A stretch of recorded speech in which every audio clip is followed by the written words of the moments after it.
I'm just showing my main tank build here again.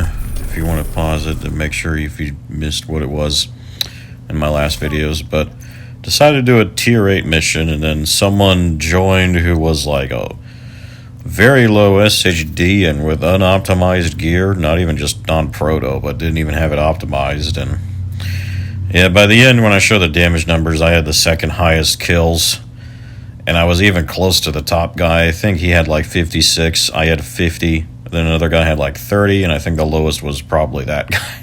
that guy. But see, all three of the others were running some sort of striker tipping scales build, so I was still surprised I got number 2 and almost number 1. But I can feel it, because it's like, dude, it's just...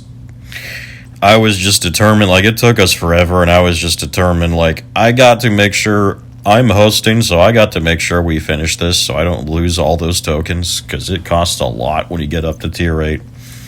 Tier 6 is annoying. Once you get a tier 8, especially tier 10, I mean, you're out way too much. Like, if you do tier 10 and you lose, you have to do it like 4 times just to get your tokens back.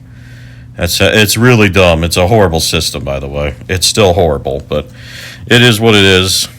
But I figured, you know what, it's a showcase of this build. You know, someone, I think yesterday or something, told me, some guy who, you know, was a DPS build but only defended DPS, and he was like, tanks are just, you know, I would agree too that tanks are indeed unneeded, in the sense that if you have a team of 4 DPSers and you're all coordinated, you're all friends, you all know the spawn points super well, yeah, you don't need anything else. Or also if you're in a random team, especially on like tier 10, as I've seen, and particularly the Banshee Riot Foam build I've seen can literally keep the enemies perpetually disoriented / ensnared forever. I'm not kidding. Like, it actually made it it felt like it was breaking the game, because it probably was, because it felt incredibly boring. I was definitely doing nothing as a tank anymore, which means the only thing that mattered would be DPS to get through it faster.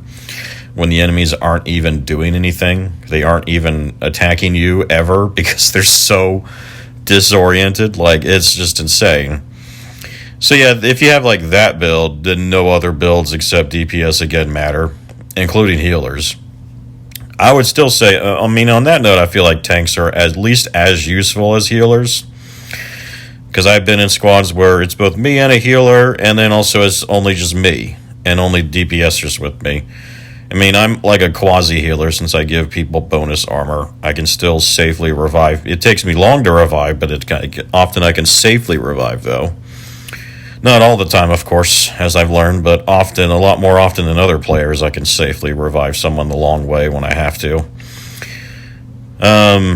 But also, I mean, I think he also said, like, tanks don't require skill.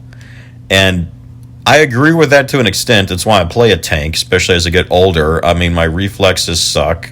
My aiming sucks. I don't want to do a DPS, frankly. So yeah, that is one reason. But especially in this game, like, that's just not true at all. Just watch the video. And I mean, I make mistakes too, because again, I'm not the best player. But one of the things I've definitely learned as a tank player in Escalation is you have to, like, figure out, like, sometimes I'll space out where I am. I mean, here are, like, tricks. I don't think I do all of them in this video, but it's like stuff I've just learned from playing tanks so long. It's like, okay, you don't get aggro. I still wish you did. But the way I pull it is like, all right, if it's a Chungus, if I get right next to him, I can, like, redirect him on me sometimes. Even if he's been shooting some intense DPS player for a long time, if I just get right in his face, not in his face, but just right next to him, it'll redirect him to use melee on me, which then redirects him back on me too. He starts shooting me for a while again. So I'll do things like that. I'll, like, shoot, if, like, a horde spawns, I'll try and deliberately shoot multiple enemies all the time. Switch between enemies as I'm shooting them, because one, I'm not doing damage anyway, that's not really my intention, but often, especially if no other player has shot that enemy, then often if you just shoot them some while they're near you, then it'll redirect them on you forever until some other DPS player starts hitting them, but at least they're not shooting someone else. So I'll do things like that. I'll try and stay in the middle between like two like elites if I'm doing that. And in escalation, if elites get near me, I try to like I have to be aware of like the enemies around me, and I try to make sure elites, if I see them, okay, I could ignore them for the most part, so I might deliberately let them go on my flanks. And they'll just, especially if they're using automatic guns, because they'll just help activate the quantum on me. So I'll use elites to help me kill the non-elites sometimes. It's like, all right, activate the quantum with the elite not doing much to me, so then I can go safely and melee a non-elite without him one-shotting me.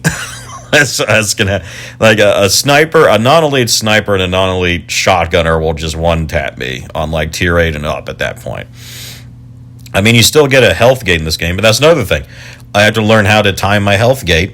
If I miss out, then I have to like strategically go back for a bit to make sure I get enough health, because as I've learned, if you get health gated and you have no health, you don't have a health bar, then ironically in escalation health does matter, because then you just get instant tapped by something that ordinarily would one-shot you if you didn't have a health bar on you. So I gotta go and make sure I get health back. And also, like, I've learned, I mean, you probably see I've done this for a long time with shield. Like, I mean, if I ever pop my shield, it's to immediately dodge. As I've learned, dodging, you are basically immune to damage during your dodge roll no matter what. And if, like, my Vanguard's getting buffed, so, like, I have to make sure I keep my Vanguard on my teammates often, or sometimes, as I do, I think even in this video, when I start taking intense damage to my shield, that's again why I went Vanguard, because it gives me more damage immunity chances. Damage immunity is the king when it comes to tanking escalation because of how much damage enemies do.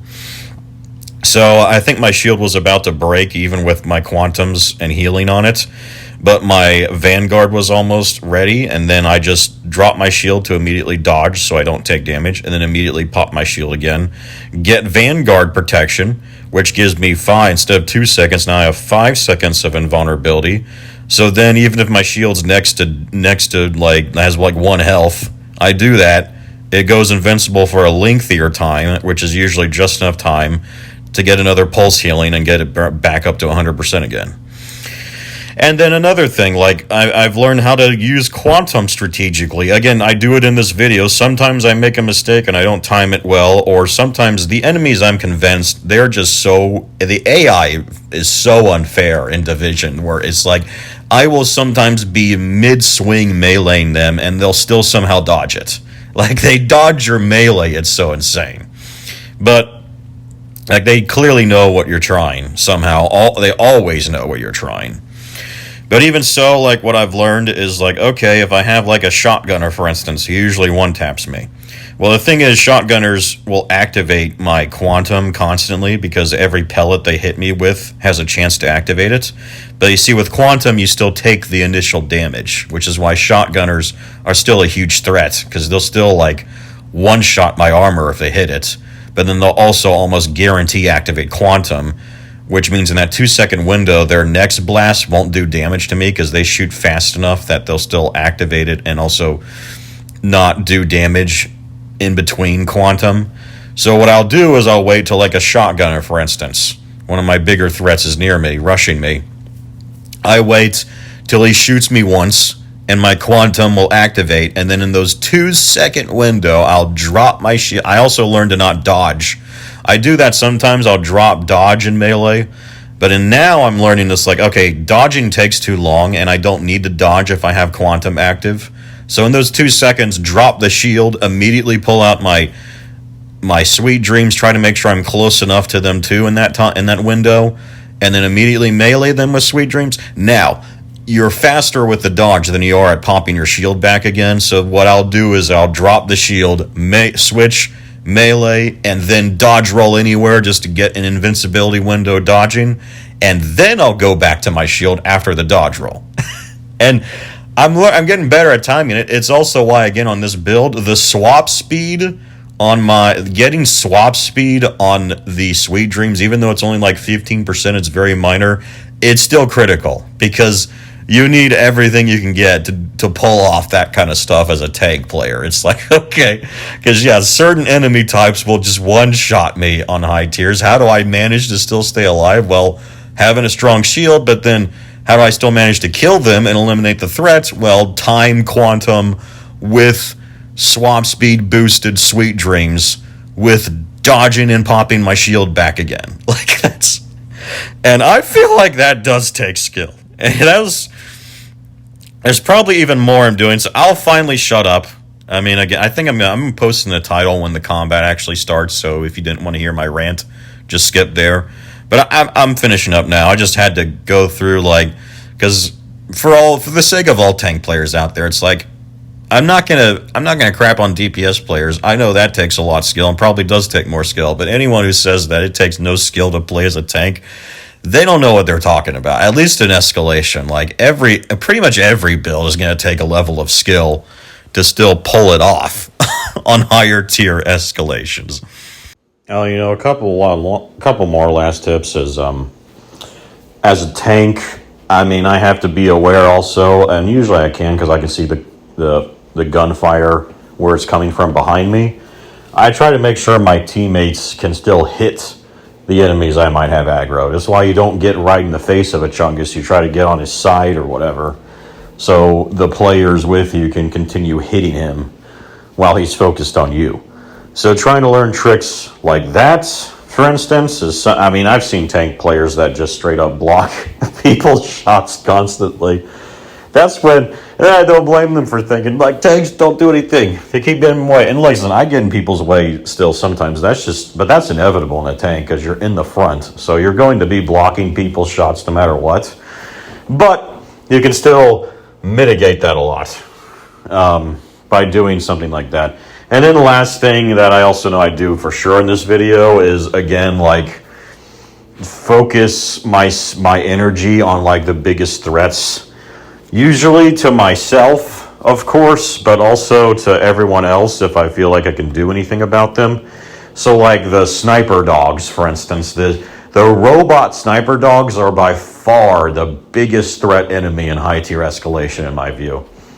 I mean, a regular, like a human sniper is still a big threat, but a sniper dog is a bigger threat because they are way tankier and they can move a lot faster. Usually they usually go to people's flanks a lot more often, and they shoot faster. And even though they might technically do less damage, it doesn't matter because everyone, including me, like everyone at like tier 10, for instance, or tier 8 here too, everyone is getting one shot by a sniper shot no matter which sniper is hitting you. So the sniper that can shoot like semi-auto, that's for sure the biggest threat. Also, it makes sense to destroy them first because robots are things medics can't revive. So that's why I was trying to tell my teammates too when I realized we were struggling. It's like, okay, focus all your energy on the robots first. Make sure all the robots are destroyed because they can't be revived. So that means that there's less permanent threats on the field. And then you can focus on the humans and try and kill the medics first, so that they can't revive the humans. But it doesn't matter if there's medics on the field to start, but robots are with them because they can't revive the robots. So yeah, go to the robots, shoot the robots first. Get them out of the fight first, because they can't be revived, and almost every robot type enemy is always a bigger threat than a human type. The bombing robots, like they're the worst. Now, it's also why I'm glad that I'm using Technician Tree on my tank, because that's another thing I've learned. It's like, all right, I can I can throw EMP grenades that can temporarily, for a decent amount of time, shut down robots. So that's another big thing I do all the time, is like, I think I do in this video, it's like I see a sniper dog, I need to make sure like my shield's durable enough to face tank as one sniper dog, one non-elite sniper dog. Not two, though, I've learned. But that's also why I have EMP grenades for things like that. Anyway, I'll finally shut up. Again, like, just, there's so much, I feel like now, in Escalation that goes into tanking. This is JTF Unit 1 Leader. We're pinned down, taking heavy losses. Get the helipad locked down. Negative, we can't break through. Shit, we can't let Ellis get away.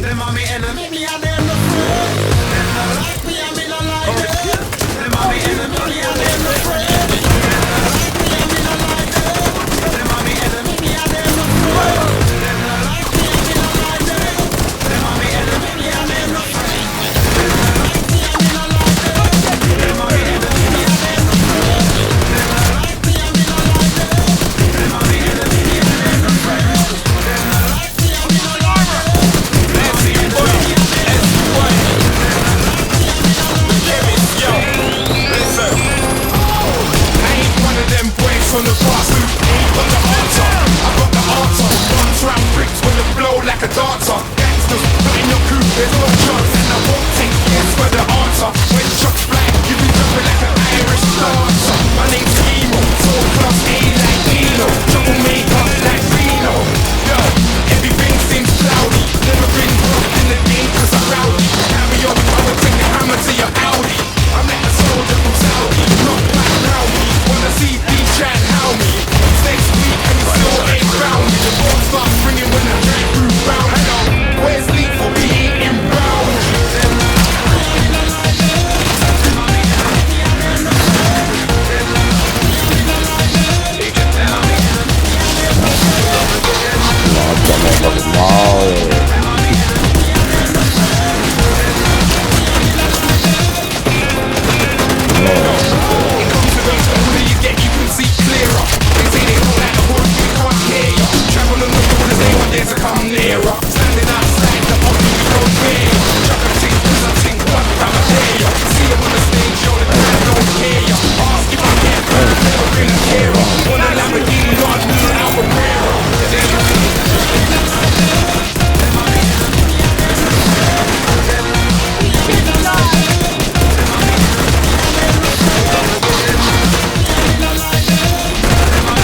Ghostlight, where are you, buddy? On approach. Come on, lights out. Got to stand by for a few. We're taking our sweet time. Sounds like you can still overtake Ellis. Unit 1 leader, do you have eyes on Ellis? Unit 1 leader, do you copy? Ready, set, showtime.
Right down to the bottom of that bridge, watch it behind you.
Keep my head out and fucking walk out.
Here's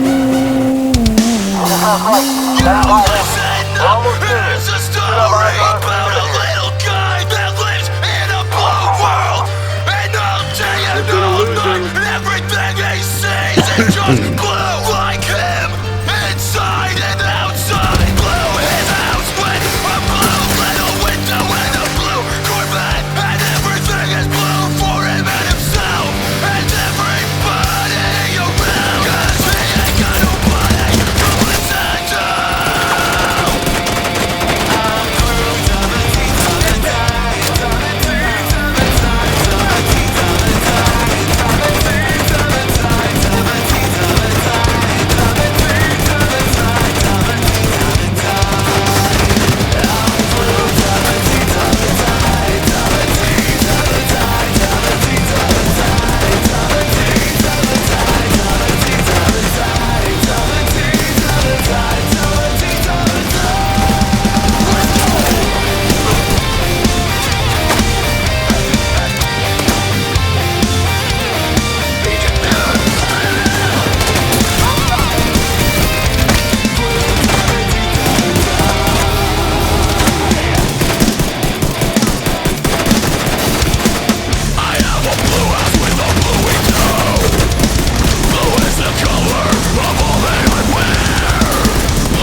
Dog behind it.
Drop behind me. Come up behind me, bro.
Good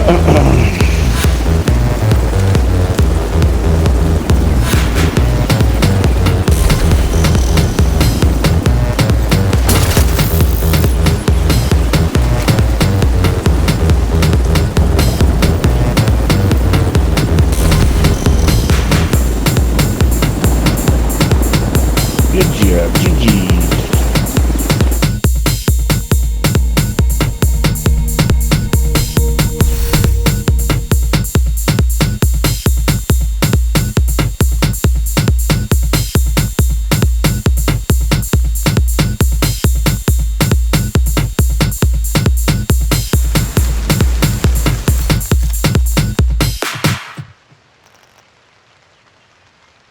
Alright guys, I gotta go get some food.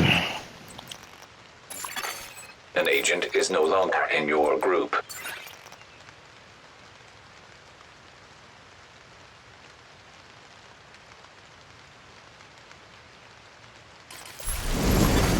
An agent has left your group. You have